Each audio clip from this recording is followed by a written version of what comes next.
हूं प्रत्युष खरे और आज जी कचहरी में आज एक नए मुकदमे की सुनवाई होने जा रही है। एक ऐसा मुकदमा जिसका असर पूरे देश पर होने वाला है, जिसे लेकर हिंदू और मुसलमान, साधु संत और मौलाना दो पक्षों में बढ़ते हुए नजर आ रहे हैं।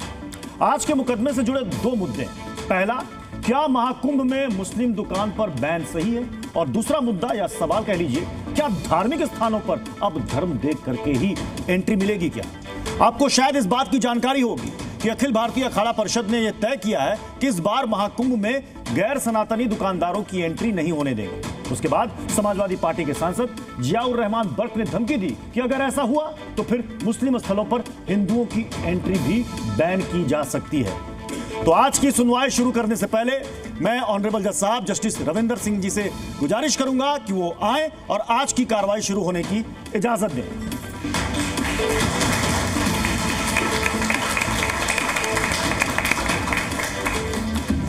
आज सभी पक्षों से परिचय करा दें। हमारे साथ अखिल भारतीय अखाड़ा परिषद के प्रवक्ता महंत श्री नवल किशोर दास जी मौजूद हैं। हमारे साथ हैं जूना अखाड़ा से हिंदू धर्मगुरु उमेशानंद महाराज जी। हमारे साथ हैं महामंडलेश्वर श्री श्री 1008 श्री महंत भैया जी महाराज। और मुस्लिम पक्ष से हमारे साथ हैं इस्लामिक स्कॉलर अलीमुद्दीन असादी साहब, इस्लामिक स्कॉलर हासिक खान भी हमारे साथ मौजूद हैं और हमारे साथ है इस्लामिक रिसर्चर सरफराज सैफई भी। तो जज साहब, इससे पहले कि हम आपसे नवल किशोर दास जी को कटघरे में बुलाने की अनुमति लें, आज इस पर एक रिपोर्ट हम दिखाना चाहते हैं, अगर आपकी इजाजत हो। यस प्लीज रिपोर्ट प्ले कीजिए।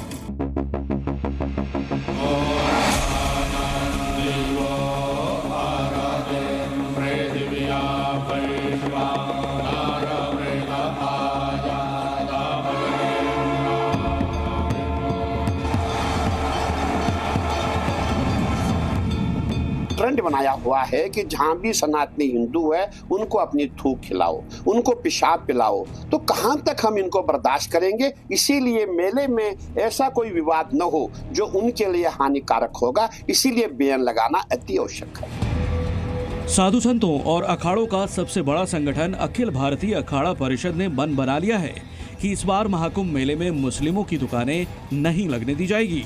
तो दूसरी तरफ मुस्लिम समुदाय से आवाज उठने लगी है कि बैन का बदला बैन। समाजवादी पार्टी के सांसद जियाउर रहमान बर्क के इस बयान के बाद विवाद और बढ़ गया है। और अगर इस टाइप की ये परंपरा चलेगी तो परंपरा फिर एक ही तरफ थोड़ी रहेगी, ये परंपरा फिर सब पूरे प्रदेश और देश में रहेगी। फिर जहां आज हिंदू समाज के लोग उठा रहे हैं वहीं कल को मुस्लिम समाज उठाएंगे कि त्योहारों मेलों के अंदर दुकानें। बर्क ने हालांकि ये भी कहा कि वो ऐसी परंपरा के खिलाफ है, लेकिन उन्होंने जो शिगुफा छोड़ा है वो कहीं मुस्लिम समुदाय में बदले की भावना भड़काने वाला तो नहीं। अगर ये जाएंगे, इनमें से कोई मान लीजिए उल्टी बुद्धि वाला चला गया, हम किसी भी मजहब के खिलाफ नहीं, किसी के व्यापार के खिलाफ नहीं, लेकिन अगर आप ऐसा करेंगे और कोई भी द्वंद्व खड़ा होगा तो हिंदू मुसलमान होगा। सांप्रदायिक द्वंद्व को होने से पहले रोकना हमारा मकसद है और इसी मकसद के साथ इस मामले पर सबसे बड़ी सुनवाई शुरू हो रही है जी कचहरी में। नवल किशोर दास जी कृपया कटघरे में आए, क्योंकि इसी को लेकर सबसे ज्यादा बहस और चर्चा हो रही है, अखाड़ा परिषद के उस फैसले को लेकर। नवल किशोर दास जी, पहला सवाल यही है कि आपने मन बना लिया है कि महाकुंभ में गैर सनातनियों की एंट्री नहीं होगी। गैर सनातनी का मतलब क्या? देखिए, जो लोग जिस परंपरा को नहीं मानते, जानते हैं पर मानते नहीं, जिस परंपरा से उनका कोई लेना देना नहीं है, उन लोगों का वहां प्रवेश कोई औचित्य नहीं। तीसरा, सभी लोगों के लिए मना नहीं किया, बिना मतलब का भ्रम फैलाया गया। हमने ऐसा नहीं कहा कि जो सनातन को नहीं मानते, विशेष करके मुस्लिम समाज को, सबके लिए मना नहीं किया, हमने सबका स्वागत किया है। पर ऐसे लोग जो लोग 1 महीना जाकर के वहां नियम करेंगे, व्रत करेंगे, उपवास करेंगे, भजन करेंगे, पूजा करेंगे, पाठ करेंगे, ऐसे लोगों का वहां प्रत्युष जी क्या आवश्यकता है? कोई चाय पीने जाएगा उसमें थूक देंगे, कुछ खाने जाएगा उसमें पेशाब कर देंगे। ऐसे लोग जो वहां के जाकर के पवित्रता को भंग करने की मानसिकता रखते हैं, ऐसे जब आप ऐसे लोग बोलते हैं तो कई लोग कहते हैं कि आपका इशारा मुस्लिम कम्युनिटी की तरफ है। अब ये तो कहा जाएगा ना, चोर की दाढ़ी में तिनका। हम तो आपके गैर सनातनी में मुस्लिम तो नहीं है ना? नहीं, मैंने कहा किसी को भी नहीं, किसी को मना नहीं किया हमने।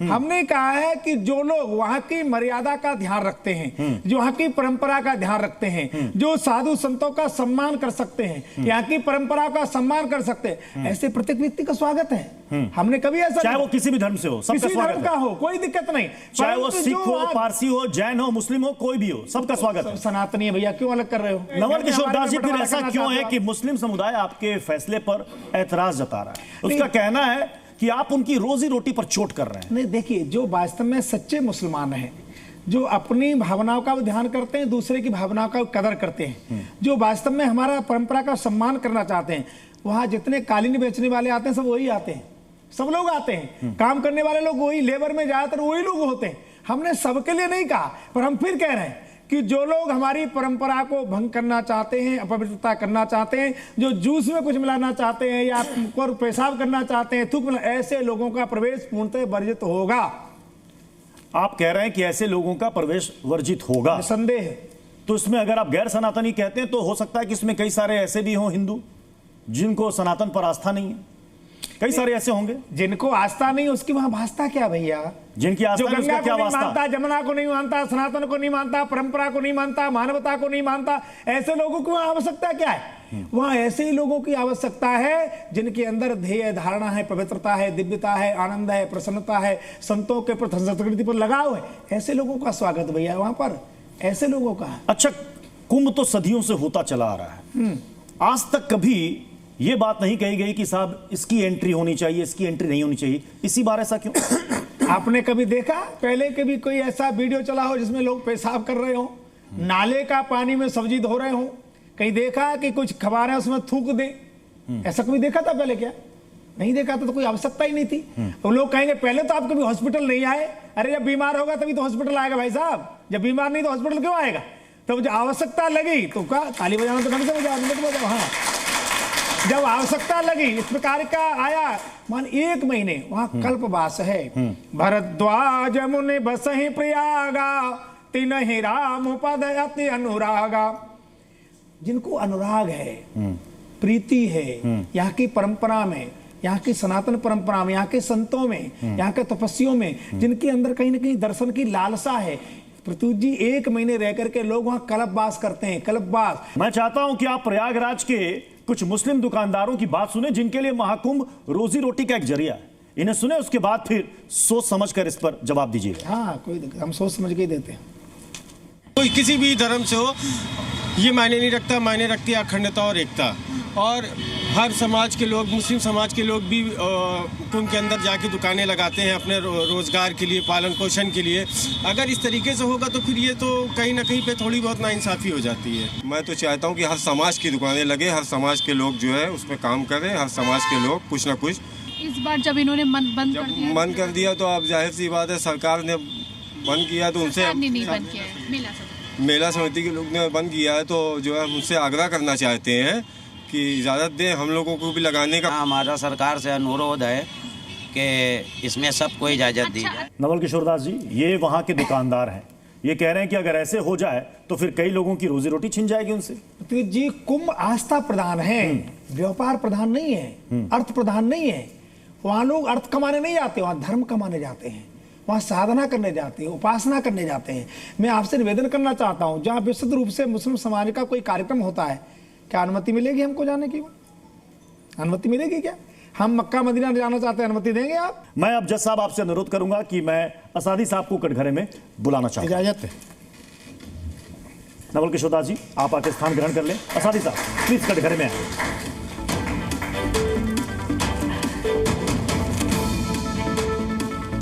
तो मौलाना अलीमुद्दीन असादी साहब, आपसे सवाल पूछने से पहले एक बयान मैं आपको सुनाना चाहता हूं। यह बयान है समाजवादी पार्टी के सांसद जियाउर रहमान बर्क का।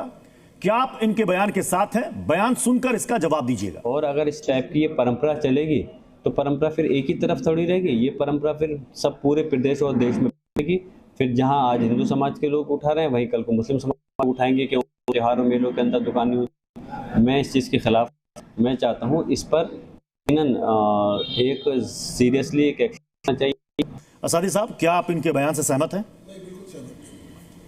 इसलिए सहमत नहीं हूँ कि हिंदुस्तान की परंपरा रही है, चाहे कुंभ महाकुंभ हो, कुंभ हो, चाहे गढ़ में हो, चाहे इलाहाबाद में हो, चाहे कहीं हो, 4-5 जगह कुंभ होते हैं, वहाँ हिंदू भी जाते हैं, मुसलमान भी जाते हैं, और 90% छोलदारियों का कार्य करने वाले वहाँ मुसलमान हैं।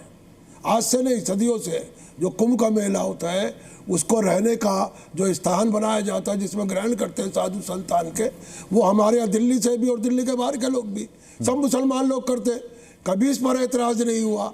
आज जो एतराज़ हो रहा है ये सिर्फ इसलिए हो रहा है कि इलेक्शन है, कई प्रदेशों में है और उत्तर प्रदेश में भी है, और वहाँ के हालात ऐसे हैं कि भाई की तरह हिंदू मुसलमान रहना चाहते हैं, लेकिन कुछ लोग उनमें फूट डालना चाहते हैं, अलग अलग डिवाइडेशन करना चाहते हैं। जो 1947 में डिवाइडेशन नहीं हुआ वो आज करना चाहते हैं, हम इसका विरोध करते हैं। लेकिन ये फैसला तो अखाड़ा परिषद का है, वो तो चुनाव नहीं लड़ रही। नहीं, अखाड़ा परिषद के जो संत है, जो इंतजाम कर रहे हैं, जो वहाँ कार्य कर रहे हैं, वो तो हुकूमत कर रही है, योगी जी कर रहे हैं। और खास करके दिवाली का अवसर हो, चाहे कुंभ का मेला हो, महाकुंभ का मेला हो, वो जो है ये साधु संत महाराज और शंकराचार्य जी नहीं कर रहे हैं आज के दौर में। आज उस काम को अंजाम दे रही है हुकूमत, जो बिल्कुल गलत है, नहीं होना चाहिए। ये काम है साधु। लेकिन गैर सनातनी में इन्होंने कहीं भी मुस्लिम शब्द का इस्तेमाल नहीं किया। नहीं, ये गैर सनातनी, मुसलमान इससे खुद को जोड़ रहा है या जोड़ने की कोशिश की जा रही है। प्रत्युष जी बता रहा हूँ, ये सनातनी और ये लफ्ज जो हमने सुना है ये अपनी जिंदगी के 50 साल बाद सुना है। इससे पहले हिंदू और सनातनी शब्द नहीं सुना था, हमने नहीं सुना। फिर सुनते थे तो वारिया समाजी और सनाती और गैर सनाती और जातिवाद होता था। लेकिन ये जब से इलेक्शन 2024 से पहले हुआ, उसके अंदर सनातन का लफ्ज बहुत जोरों शोरों से कूदा। नहीं तो हिंदू और मुसलमान, सिख और ईसाई, ये लफ्ज आया सनाती, ये जाति पति प्रति प्रथा है, ये अंदर की बात है। बाहर तो हम सब मुसलमान और हिंदू है। क्या ये गंगा जमनी तहजीब को तबाह करने की साजिश की जा रही है, कोशिश की जा रही है? देखिए, हमारा देश जो है, मुल्क जो है, आज़ाद जब हुआ है 1947 में, उसके बाद हमारे मुल्क के अंदर हिंदू, मुसलमान, सिख, ईसाई सारे लोग अपने त्यौहार मनाते हुए चले आ रहे हैं। आज कोई नया त्यौहार नहीं है। आज गंगा स्नान जो है कोई नया नहीं है। अंग्रेज़ों ने 195 साल कराया, मुसलमानों ने 150 साल कराया, और 75 साल से हमारे मुल्क में होता जा रहा है। जो भी इस देश के हिंदू और मुसलमानों को बांटता है जज साहब, तो मैं ये कहूँगा वो देश को बांटने की साजिश करता है। हमारे देश के हिंदू, मुसलमान, सिख, ईसाई सब ने मिलकर देश को आज़ाद किया, और हज़ारों लाख। सर आपकी बारी, देखिए सर, आप अपनी बारी, सर आपकी बारी। देश के मुसलमानों ने पाकिस्तान बनाने में कितना योगदान दिया था? पाकिस्तान में चले गए, जिन्होंने बनाना था वो चले गए। हम देश में देश से प्यार करते थे। निर्माण में भारत के मुसलमानों का बड़ा योगदान था। एक एक करके बोले, मैं नहीं बोला। आपने अपने समय में अपना पक्ष, अपनी दलील रख ली, इनको दलील रख ली। मैं ये कहता हूँ कि देश हिंदुओं का भी है, मुसलमानों का भी है, सिख का भी है, ईसाई का भी है। जब खून बहा इस देश की आजादी के लिए, तो लाहौर से लेके कलकत्ते तक हर पेड़ पे एक मौलाना लटका हुआ था। 52,500 मौलाना ने कुर्बानी दी है। आप कितनी कुर्बानी दी है जरा बताइए। समाजवादी पार्टी के एक सांसद कह रहे हैं कि अगर वो प्रवेश करने नहीं देंगे तो कल को हम भी हिंदुओं को अपने धार्मिक स्थलों में प्रवेश करने नहीं देंगे। फिर वही बात होगी कि फिर कोई निजामुद्दीन की दरगाह में कहेगा कि कोई हिंदू ना जाए, अजमेर शरीफ की दरगाह में कोई कहेगा कि हिंदू वहां पर ना जाए। सर, ये देश जब आज़ाद हुआ था, हिंदू मुस्लिम सब साथ थे। अंग्रेजों ने चाल चली, और ये जो कहते हैं ना पाकिस्तान बंटवारा, वहां से शुरुआत हुई। राजनेताओं ने उसमें बढ़ चढ़ के हिस्सा लिया। सर सुन लीजिए, अब सुन लीजिए सर, वो तब चला था। अब नया दौर चला है कि हिंदू मुसलमान को बांटने का। भी सर कह रहे हैं बाथरूम थूकना बिल्कुल गलत है, और मैं तो कह रहा हूँ ऐसे लोगों को फांसी देनी चाहिए। क्या उसमें भी पहचान करने कौन हिंदू कौन मुसलमान है? क्या गाजियाबाद में ऐसा नहीं हुआ? लेकिन खाली टाइम नहीं सर, आप जानिए ना, आप मीडिया से जुड़ रहे हैं तो जानिए ना, उसमें सभी कर रहे हैं। इतनी सारी वीडियो हम लोगों ने नेशनल सर, गलत बात है। इतनी वीडियो मेरे पास है, स्पैम मिलाता हुआ मुसलमान नहीं था। भ्रष्ट करने के लिए, सुनिए, बाथरूम में जो भी ऐसा कृत्य करता है उनके खिलाफ कार्रवाई करनी चाहिए। लेकिन उसके जरिए पूरी कम्युनिटी को आप टारगेट करेंगे, उससे बोलेंगे कि ये लोग यही करते हैं, ये कहां तक? सर उसमें सब है। मेरे पास कितने नाम है? ऐसे हमारे हिसाब से ये जो स्मरण करने का वाक्य है कि एक व्यक्ति के पीछे पूरी कम्युनिटी को, तो एक मछली पूरे तालाब को गंदा कर देती है, ये पहले से कहावत है। तो अब नई परंपरा कहाँ से देखें, नई बातें कहाँ से जानें? मेरी तो समझ से बाहर है। और ये जो कहा गया है आपने पूरा कह दिया कि मुसलमानों को दुकान नहीं करने दिया जाएगा, लेकिन ऐसा नहीं है। उसमें केवल भोजन की व्यवस्था नहीं करने दी जाएगी। केवल भोजन की व्यवस्था नहीं करनी जाएगी। इस पर आप खुलकर कह रहे हैं कि मुसलमानों को भोजन की व्यवस्था करने नहीं दी जाएगी। नहीं दी जाएगी ना, तो कहीं कोई पाबंदी नहीं होनी चाहिए। ये हिंदू मुस्लिम सिख ईसाई ये गाड़ी के चार पहिए हैं। ये पुरानी कहावत याद आती है कि जिसका मियाँ दरोगा हो उसे डर क्या है। क्यों जी? अगर ये कहते हैं कि खाने में पेशाब मिलाया जाता है, थूका जाता है, बिल्कुल गलत है। गाजियाबाद के अंदर एक नौकरानी ने एक हिंदू परिवार जो मालिक था उसी के उसमें खाने में पेशाब मिला के वो खिलाया जा रहा, वो बीमार होगा पूरा परिवार। अगर कोई काश मुसलमान होता तो ये लोग इन्हें क्या हालत कर देते। ये बार बार ये बात आ रही कि मसला पॉलिटिकल बनाने की कोशिश की जा रही है। देखिए, बड़ी गंभीरता से विचार करना चाहिए। जब से इस देश के अंदर योगी और मोदी की सरकार आई है, इस देश के अंदर जो कीटाणु थे ना वो बाहर आने लगे। एक मेडिसिन, एक दवाई उनके ऊपर छिड़की गई है। आपको समझना चाहिए कि हमारे देश का मुसलमान योगी मोदी को लेकर इतना असहज हो गया है क्योंकि पॉलिटिकल एजेंडे पर ये लोग काम कर रहे हैं। इनके जो मौलवी मुफ्ती होते हैं वो पॉलिटिकल एजेंडे पर काम करते हैं, उनकी शय पर यहाँ पर स्टेटमेंट देते हैं और ये देश का दुर्भाग्य है। और हम लोगों को साधुवाद देना चाहिए योगी और मोदी को कि इतने वर्षों बाद भारत के अंदर एक ऐसी सरकार आई है जो हिंदुओं की बात सुनती है। इनके शासन काल में हिंदू पीटे जाते थे, मंदिरों में आरती नहीं होती थी और वर्तमान में सरकार ना होने के बावजूद भी हमारे खानों में थूक मिलाया जाता है। ये जवाब इनको देना चाहिए। मैं सादी साहब एक बार फिर आपसे सवाल लेना चाहूंगा, क्या धार्मिक पहचान देख करके ही धार्मिक स्थलों में प्रवेश की अनुमति होनी चाहिए? नहीं, बिल्कुल गलत है। मान लीजिए 90% हिंदू जैसा चोला रूप धारण नहीं करते, ये कैसे शनाख्त करेंगे? आज लोग जनेऊ नहीं बांधते। पहले हमने अपने बचपन में देखा बहुत लोग उनका परिवार में जनेऊ बांधते थे, आज जनेऊ कोई नहीं बांधता। इनके पूर्वज भी जनेऊ बांधते थे, पूछा काट टूटी है। क्या इनके पूर्वज भी जनेऊ डालते थे, इनके पूर्वज भी तिलक लगाते थे।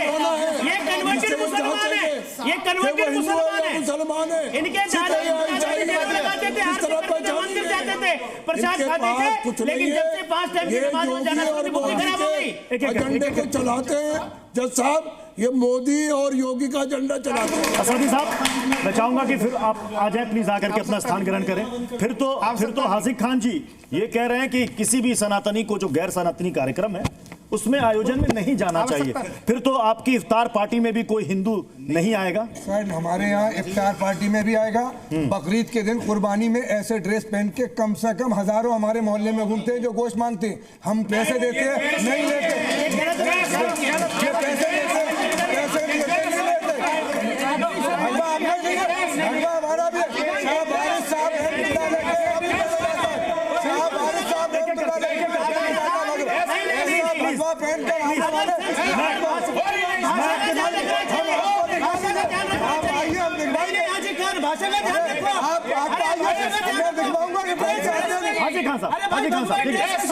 हाजी खान साहब कचहरी चल रही है, कचहरी चल रही है, कचहरी चल रही है। सारे लोग जो भी बोले सोच समझ कर बोले। मैं ये कह रहा हूँ, आप अपना मुझे कैमरामैन भेज दीजिएगा। बकरीद पे हर मोहल्ले में दिल बना दूंगा। सुने जज साहब, आपकी अदालत में पूरे भेष का और पूरी परंपरा का अपमान किया गया है। इनको कहिए शब्द वापस लें। इन कपड़ों में पहन करके और कोई मास्क, हाँ, वो भी आपकी तरह पीले कपड़े, पीले कपड़े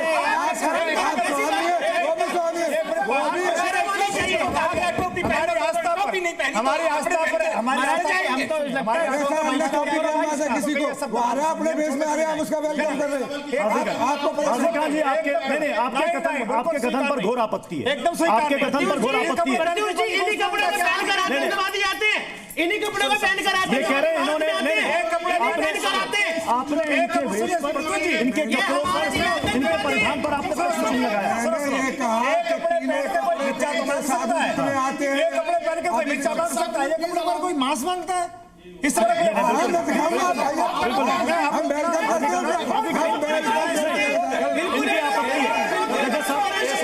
बिल्कुल स्वीकार्य नहीं है, बिल्कुल स्वीकार्य नहीं है। नहीं, गलत, बिल्कुल स्वीकार नहीं है। क्या हो गया? एक मिनट सुनिए। अब रोटी मांग सकता है, रोटी मांग सकता है, रोटी नहीं मांग। कैसी बात कर रहे हो? अरे उन्होंने मोब रीचिंग कर दी, नेशनल चैनल कैसी बात कर रहे हो?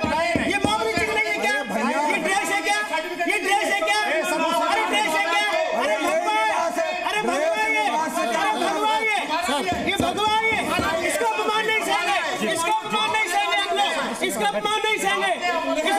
जितने आतंकवादी टोपी पहनकर आते हैं, बंदूक लेकर आते हैं, हमको कसाब को नहीं बोलना चाहिए। कसाब टोपी पहनकर आया था, ये कितने कसाब बैठे हैं यहाँ पर।